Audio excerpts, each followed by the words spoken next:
presented by Super Films. DJ Manish Raksol.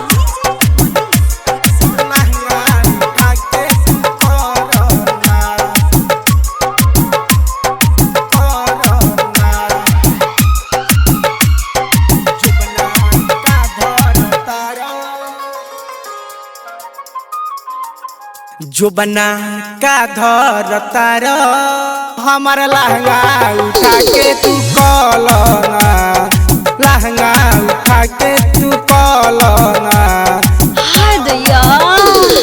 जो बना का धर तारा हमारा लहंगा उठा के तू कलना, लहंगा उठा के तू कलना।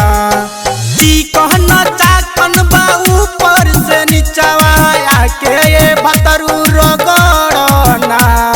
जो बना का धर तारा हमर लहंगा उठा के तू करना, लहंगा उठा के तू करना। DJ Manish Raksol. लहंगा उठा के तू करना, करना।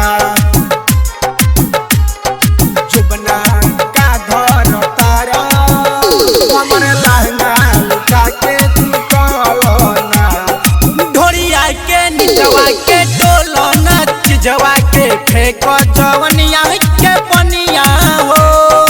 अच्छा जवनिया के पनिया हो। ढोरिया के निचवा के डोलना, चिजवा के फेंको जवनिया के पनिया हो। पियले भतर बाटे उनकल जो बन बाटे ओकरे वाला कमवा तू कलना। जो बना का धर तारा हमर लहंगा उठा के तू कलना, लहंगा उठा के तू कलना। लहंगा उठा के तू करना, करना। DJ Manish Raksol. तारा हमर लहंगा उठा के तू कलना,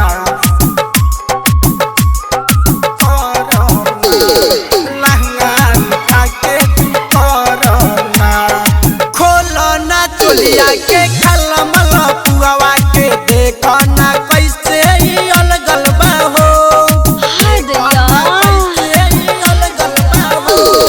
खोलना चोलिया के खलमल पुआवा के देखना कैसे ही अलगल बा हो।